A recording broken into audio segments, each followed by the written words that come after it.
اما بعد فاعوذ باللہ من الشیطان الرجیم بسم اللہ الرحمن الرحیم واذکر اسم ربک وتبتل الیہ تبتیلا سبحان اللہ. صدق اللہ العظیم. ان اللہ وملائکتہ یصلون علی النبی یا ایھا الذین آمنوا صلوا علیہ وسلموا تسلیما. الصلاۃ والسلام علیک یا سیدی یا رسول اللہ وعلی آلک وصحابک یا سیدی یا حبیب اللہ. در دل مسلم مقام مصطفیٰ است، در دل مسلم مقام مصطفیٰ است، آبروئے معاذ نام مصطفیٰ است. تمام تعریفیں تمام توصیفیں اللہ تعالیٰ کی پاک ذات کے لیے ہیں، جو ہمارا خالق ہے، ہمارا مالک ہے، ہمارا رازق ہے. لامحدود درود پاک نبی کریم رؤوف الرحیم صلی اللہ علیہ وآلہ وسلم کی ذات مقدسہ پر کہ جن کی اطاعت اللہ تعالیٰ کی اطاعت ہے. اللہ تعالیٰ کا بے پایہ احسان ہے کہ اللہ تعالیٰ نے ہم سب کو اس مبارک مہینے کے اندر اور عشر رحمت کے اندر روزہ رکھنے کی اور روزہ رکھ کے اپنے ذکر کرنے کی توفیق عطا فرمائی. اقبال نے کہا در دل مسلم مقام مصطفیٰ است، کہ حضور صلی اللہ علیہ وآلہ وسلم کا جو مقام ہے نا وہ ہمارے دل کے اندر ہے. حضور کا مقام ہمارے دل کے اندر ہے. اور آبروئے معاذ نام مصطفیٰ است، کہ جو ہماری آبرو ہے نا، جو ہماری عزت ہے، ہمارا وقار ہے، وہ حضور کی وجہ سے ہے. وہ حضور کے اسم مبارک کی وجہ سے ہماری آبرو ہے، ہماری عزت ہے، ہمارا وقار ہے. تو ہماری جو تبلیغ کی بنیاد ہے وہ حضور صلی اللہ علیہ وسلم کی محبت ہے، اور محبت مصطفیٰ کا پرچار ہی تبلیغ دین ہے. جو تبلیغ حضور صلی اللہ علیہ وسلم کی محبت سے خالی ہے وہ اجڑے ہوئے درخت کی طرح ہے، وہ بنجر زمین کی طرح ہے. اس لیے میں ہمیشہ اپنی بات کا آغاز محبت مصطفیٰ سے کرتا ہوں کہ یہ پیغام واضح ہو جائے کہ ہمارے تبلیغ کی جو بنیاد ہے وہ محبت مصطفیٰ ہے. محبت مصطفیٰ کے چراغ کو روشن کرنا ہے، اور حضور علیہ السلام کی اس مبارک کی وجہ سے ہی ہماری آبرو ہے، ہماری عزت ہے. اور جس نے بھی مقام پایا، جس نے بھی عزت پائی، جس نے بھی وقار پایا، اس نے حضور کی نالین پاک کا صدقہ عزت پائی. جو در مصطفیٰ پہ آ گیا اور جس نے اپنے آپ کو در مصطفیٰ پہ گرا دیا، اللہ تعالیٰ نے اس کو عزتوں کے مقام پہ بٹھا دیا. سبحان اللہ. تو اس لیے ہماری آبرو، ہماری عزت، ہمارا مقام حضور علیہ السلام کی اس مبارک کی وجہ سے. اور حضور صلی اللہ علیہ وسلم کا ارشاد ہے رمضان شریف کے متعلق کہ رمضان شریف کا روزہ اس کی اتنی فضیلت ہے کہ اگر کوئی جان بوجھ کے رمضان شریف کا روزہ چھوڑ دے اور باقی ساری زندگی روزہ رکھتا رہے، رمضان شریف کے رکھے گئے روزے کے اجر کو نہیں پہنچ سکتا. اتنا بڑا مرتبہ ہے اس رمضان شریف کے اندر روزے کا. اور بغیر کسی شرعی عذر کے اگر کوئی روزہ چھوڑ دیتا ہے، دوستان محترم توجہ ادھر رکھیں، میرے نوجوان دوست یہاں پہ جو بیٹھے یہ پچھلوں کو متوجہ کریں جو ادھر بیٹھے. یہ جو میں کھڑا ہوں میں آپ کے لیے کھڑا ہوں، یہ جو میں آپ بات کر رہا ہوں آپ کے لیے کر رہا ہوں. یہ جو وقت ہے نا یہ بڑا قیمتی وقت ہے. اس کو عام وقت نہ سمجھے کہ ہم محفل ذکر میں ہیں اور افطاری سے پہلے کا وقت، اور یہ جو آپ بات کو سدھار آپ کی خدمت میں کرتا ہوں اس کے اندر سبق ہوتا ہے، اور ہم ہر روز کوئی نہ کوئی سبق سیکھتے ہیں. اور یہاں پہ آ کے بھی ہماری جو نکل عرض کیا تھا عادت نہ بدلی، اور وہی اسی ڈگر پہ چلتے رہے جو رمضان سے پہلے تھے، تو پھر اس کا مطلب ہے ہم تربیت حاصل نہیں کر رہے۔ تو اس لیے جب بات ہو رہی ہوتی ہے تو توجہ ذرا ادھر رکھا کریں۔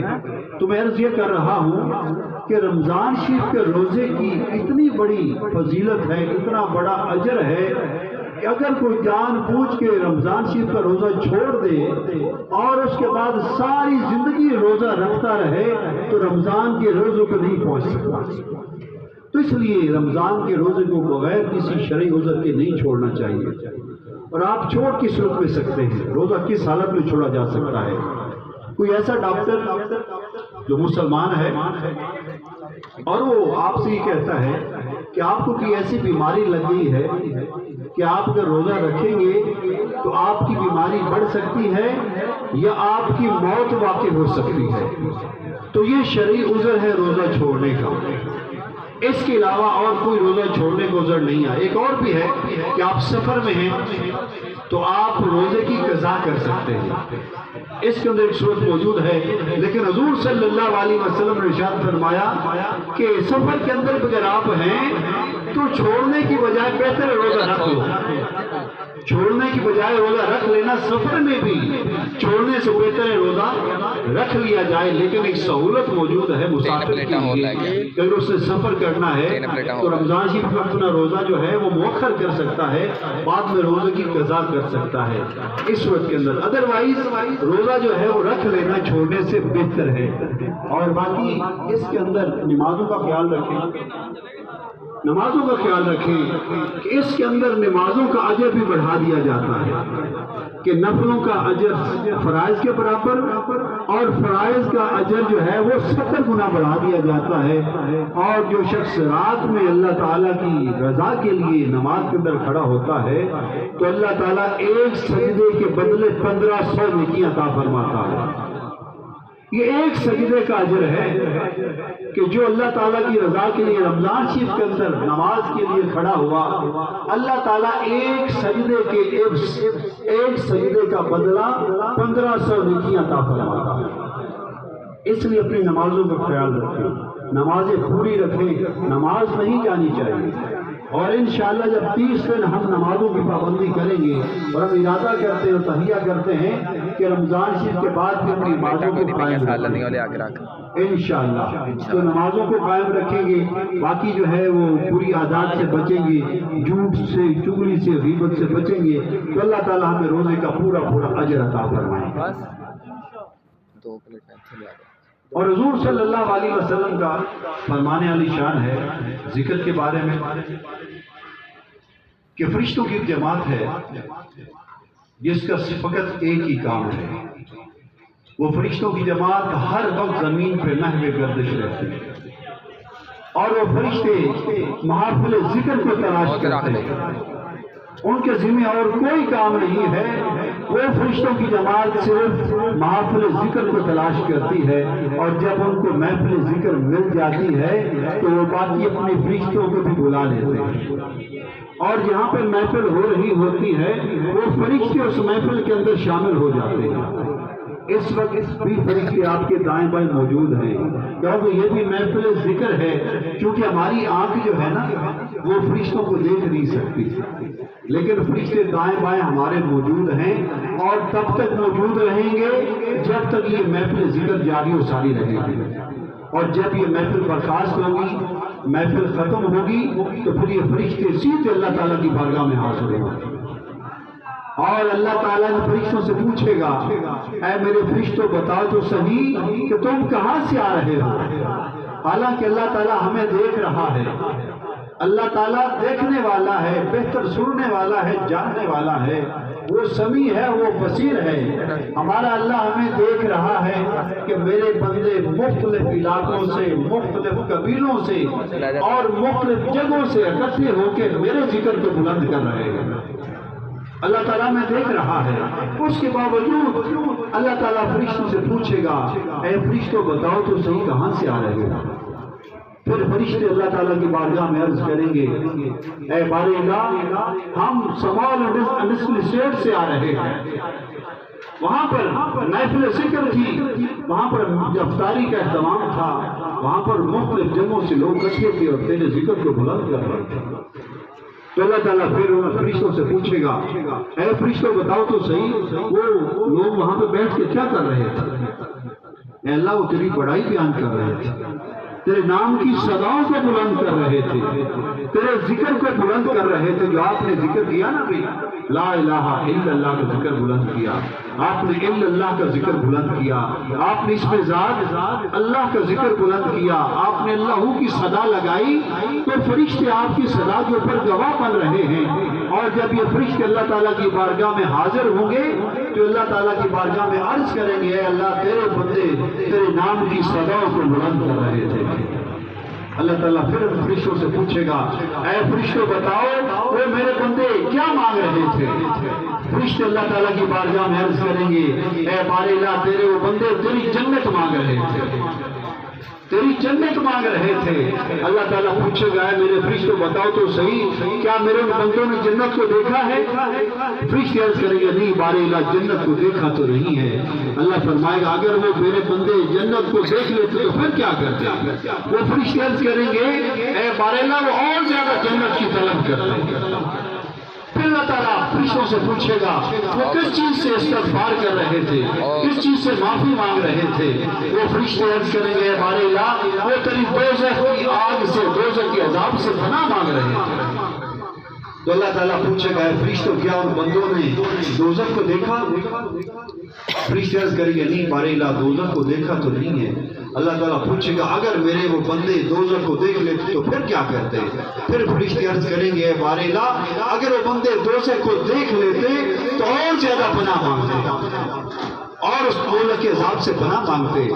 تو اللہ تعالیٰ فرشتوں سے فرمائے گا، اے فرشتوں گواہ ہو جاؤ، یہ بات سننے والی ہے، یہاں پر جو آج پہنچ گئے ہیں تو اللہ تعالیٰ فرمائے گا، اے فرشتوں گواہ ہو جاؤ کہ میں نے ان تمام بندوں کو بخش دیا، میں نے سب کو بخش دیا ہے۔ اور فرشتے عرض کر گئے، بار الہ ان میں کچھ لوگ تو ایسے بھی تھے ذکر کی نیت سے نہیں آئے تھے، وہ ذکر کی نیت سے نہیں آئے تھے، وہ تو ویسے ہی گزر رہے تھے یا انہوں نے کسی کو ملنا تھا اس لیے ساتھ بیٹھ گئے۔ تو اللہ تعالیٰ فرمائے گا، اے فرشتوں میرے ذکر کرنے والوں کے ساتھ بیٹھنے والا بدبخت نہیں رہتا۔ عرفان بھائی، یہ ذکر کرنے والوں کے ساتھ بیٹھنے والے کا مقام ہے کہ جو ذکر کرنے والوں کے ساتھ بیٹھ جاتا ہے، اللہ تعالیٰ فرماتا ہے کہ میرے ذاکرین کے ساتھ بیٹھنے والا، میرے جو لوگ ذکر کرنے والے ہیں ان کے ساتھ بیٹھنے والا بھی بدبخت نہیں رہتا، میں نے اس کو بھی بخش دیا۔ سبحان اللہ، یہ ذاکرین کے ساتھ بیٹھنے کی برکت ہے، اور جو خود اللہ کا ذکر کرنے والا ہو اس کا مقام کیا ہو؟ سبحان اللہ۔ اس لیے آپ کو ذکر کی ترغیب دی جا رہی ہے، ہر روز ذکر کرایا جا رہا ہے، ہر روز یہ ذکر سکھایا جا رہا ہے، ہر روز ذکر کی ترغیب دی جا رہی ہے دوستو کہ ذکر کرنے والے کے ساتھ بھی بیٹھنے والا بدبخت نہیں رہتا۔ آتا تو بدبخت ہے لیکن جب اٹھتا ہے تو خوش بخت اٹھتا ہے، آتا تو گناہوں میں لفڑا ہوا ہے لیکن جب اس محفل سے اٹھتا ہے تو اس کے گناہ بخش دیے جاتے ہیں، اس کے نامہ اعمال کے اندر نیکیاں درج کر دی جاتی ہیں۔ تو دوستو اللہ تعالی ہم سب کو اس ذکر و فکر کو پر استقامت نصیب فرمائے، اور یہ ذکر کی نعمت ہے، اس کو سنبھالیں۔